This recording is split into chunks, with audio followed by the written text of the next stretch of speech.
This is a video about an encounter I had, a purge I had with a reptilian, with quite an intense bull male reptilian.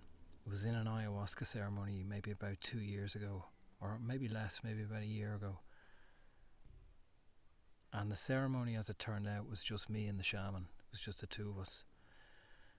And we worked in a living room rather than in the circle that we would normally work, because there was just the two of us. And as part of the work that I'm doing on exploring and integrating what I call the savage, which I feel is a step, it's a part of the warrior. I'm working back through some experiences to glean and squeeze every drop, as I say in this text, as I've written, every drop of strength or of fight that I can get from these. So I'm journaling at times on different topics and subjects, so I thought I'd read this piece. That night in the shaman's, when it was just me and him in his living room, and I suddenly had to sit up, felt the heat rise, and I began to sweat. Fear swelled in me, and he stood up to open the door to let some air in. I thought maybe he was going to the bathroom. I didn't say anything, but I didn't want him to go right now, as I knew there was something heavy coming. I began to sweat, felt my chest constricted, and fear run through me. There was an intense purge coming, I knew it, but I knew there was a lot of terror coming as well. Quickly, I knew it was reptilian. I began to snort and growl and hiss, at times involuntarily. This force was running through me. It's interesting observing in those moments, as part of me wants to run, wants to ask for help, wants distraction, but at the same time I know there is no escape. I had to stay with it.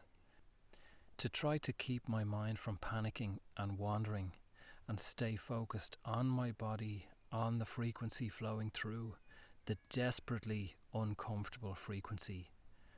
Between a rock and a hard place. A good purge is not forced, so we don't stick fingers down the throat or try to make ourselves sick. There's none of that. You don't cough, we don't try to move, we don't try to vomit, we don't try to purge.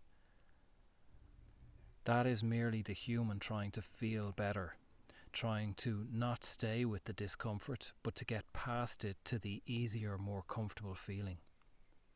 The challenge is to sit in the discomfort, feel the fear, in this case terror, utter terror, a sense of life or death. This thing was brutal, very powerful, overbearing, oppressive. To try to stay witnessing that discomfort for however long it takes, it could be seconds, minutes, hours, and that thought adds to the terror. How long will this last? As it happened, it was only a few minutes. By really being attentive to the feeling, the terror, the constriction of my chest, surrendering to the discomfort, it can then take its course. Trying to manage it only slows down the process. By not trying to purge or force anything, that energy works its way through the system, through the nervous system and the chakras and the cells, and up through the chest and throat, and out through an energetic vomit.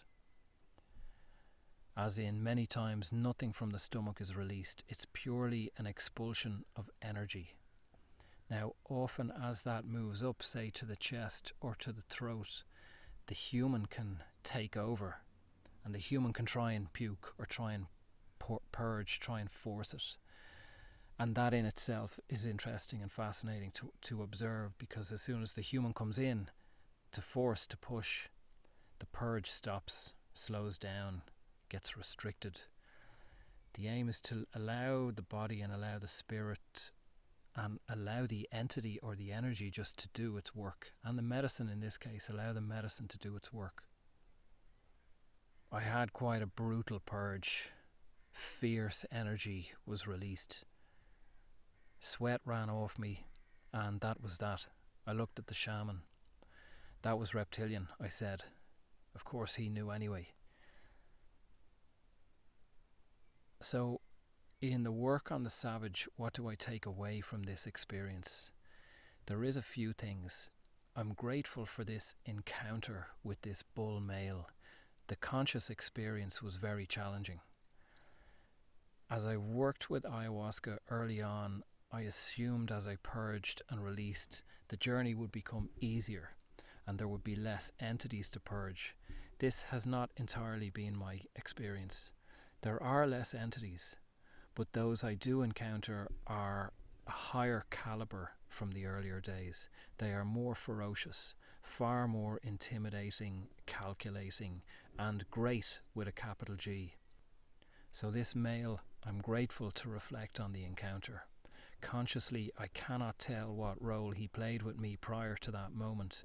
If he was attached to me, feeding from me, restricting me, and ultimately teaching me for many, many lifetimes. But I'm not sure. So the restriction and the feeding is purposeful.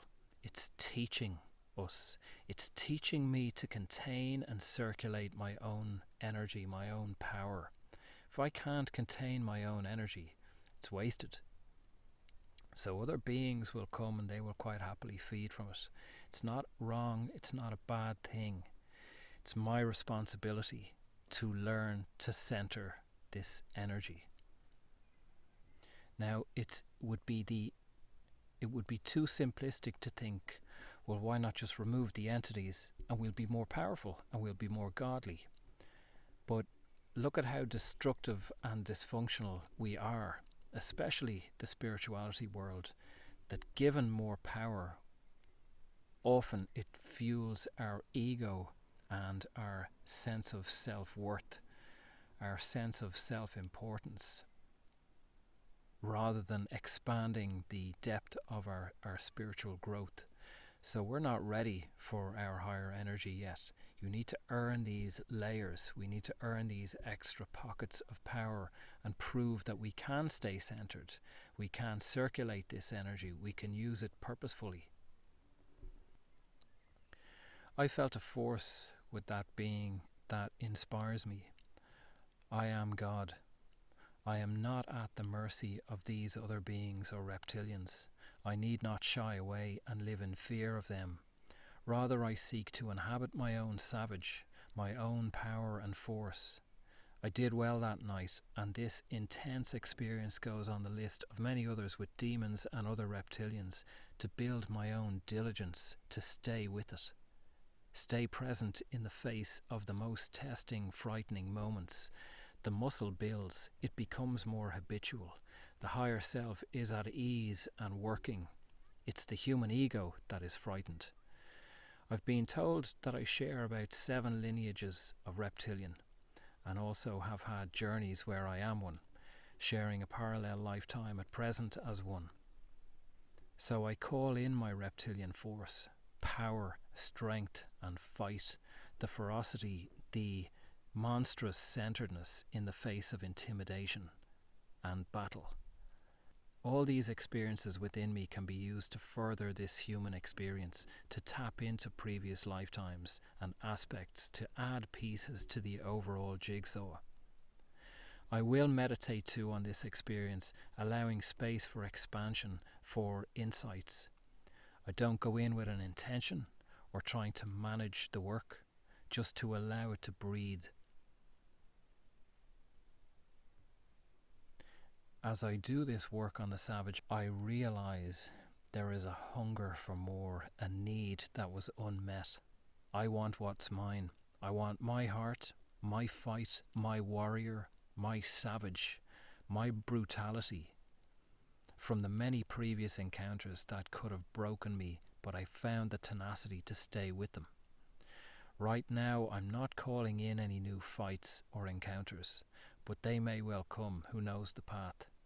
Right now I'm taking stock of the past when I feel they were presented, and squeezing every drop of power I can from them before moving on. So I hope that was of interest. Any questions, let me know. I'll leave some links below, and I'll continue my own work on the savage, on this energy, and there's more updates on Instagram, and I might do a workshop in the coming weeks on this. Thanks for listening.